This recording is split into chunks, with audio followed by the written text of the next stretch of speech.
Ukraine didn't rush to stop North Korea's tank convoy. They waited. For days, satellites, drones, and forward scouts tracked the armor's every move as it crawled toward the front.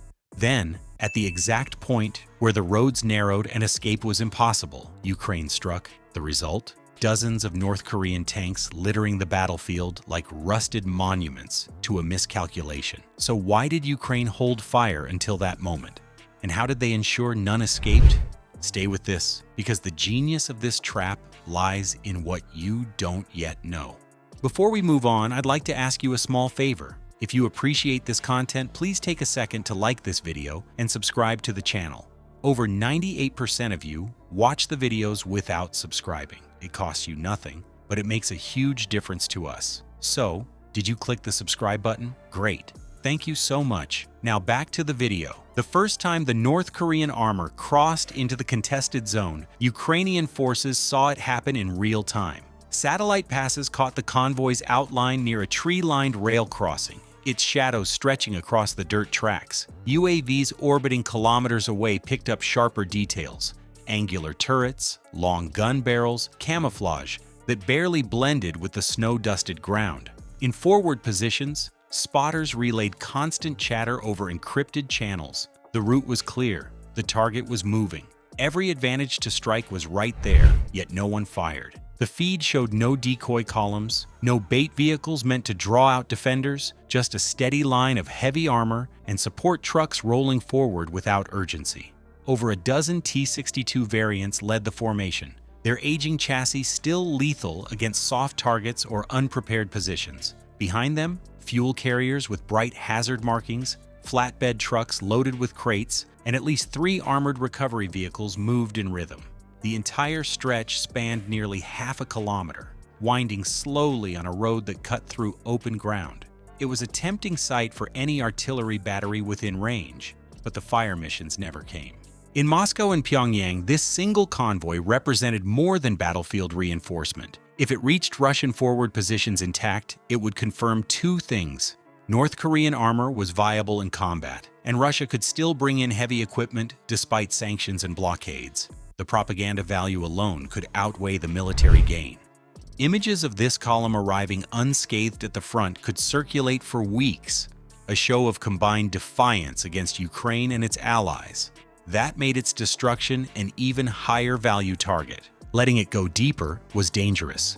Every kilometer it advanced brought it closer to civilian areas and fortified Ukrainian lines. If the tanks punched through a weak sector, recovery would cost lives and time. Targeting them early, on the other hand, risked scattering survivors who could regroup under cover or return with reinforcements.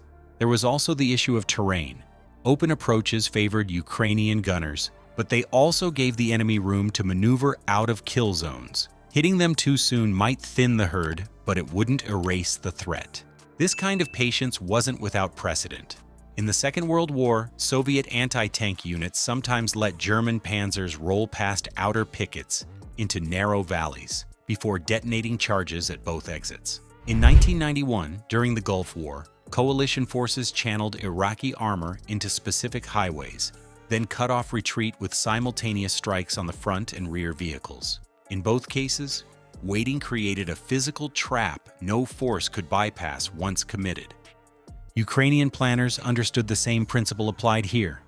The goal wasn't just to burn through steel and leave smoldering wrecks. It was to end the convoy as a functioning combat and logistics unit. Destroying the fuel trucks would strand surviving armor in place. Hitting the ammunition carriers would leave crews with empty cannons. Without the recovery vehicles, even damaged tanks couldn't be salvaged. A single, well-timed strike could take out months of shipment, planning, and foreign cooperation in an afternoon. Signals intelligence confirmed the timing perfectly. Intercepts indicated rest stops, refueling delays, and shifts in escort rotations. Every halt was logged. The exact speed of advance was averaged. UAVs cross-checked the vehicle list against earlier captures to ensure no reinforcements joined mid-route. By the time the convoy neared the pre-selected stretch of road, Ukrainian forces knew precisely how many tanks were coming, what they carried, and how they would be positioned. The question remained: what terrain, what choke point, would maximize destruction and prevent even a single armored unit from escaping. The ambush site wasn't chosen by chance. Ukrainian planners had mapped this stretch months earlier, marking the points where geography stripped away maneuver options. The road tapered into a narrow corridor,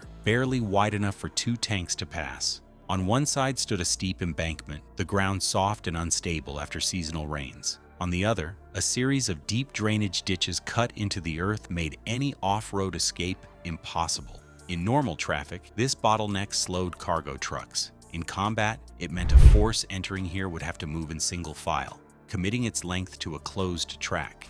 The convoy reached it without slowing, confident under the protection of advanced scouts and side escorts that had reported no obstacles. The lead tanks rolled forward, their engines echoing off the embankment wall. Logistic vehicles rumbled behind, keeping formation.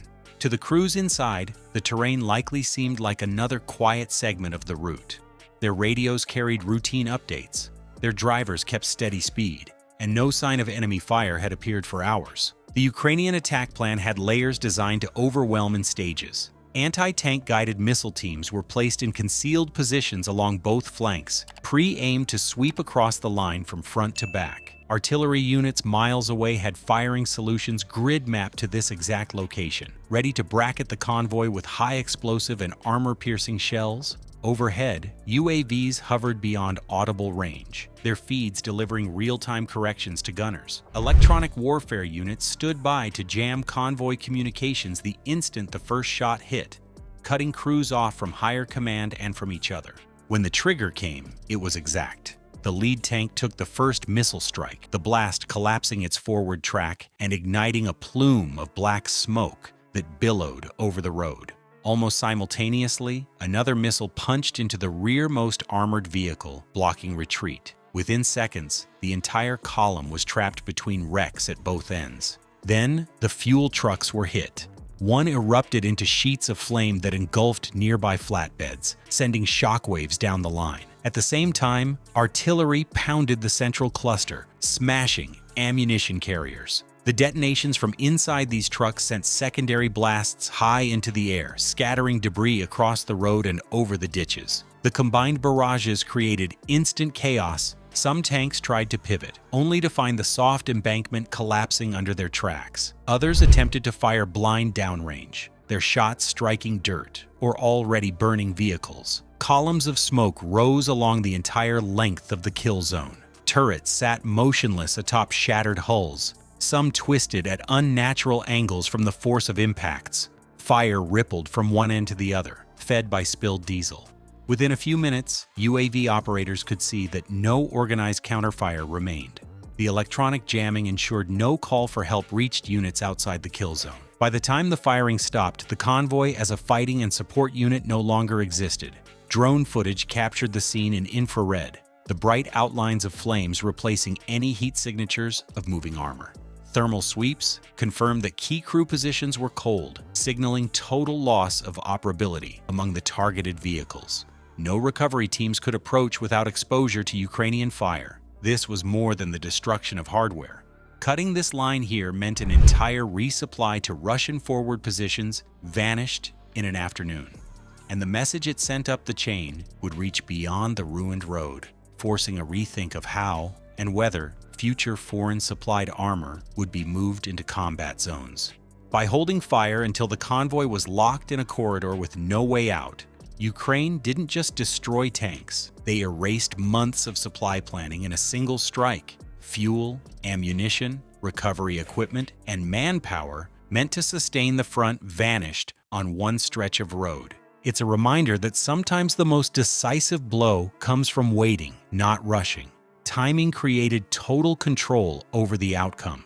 Think about how battles shift when strategy adapts faster than the enemy's movement. If you want more breakdowns of tactics that change the course of combat, subscribe and follow this series closely.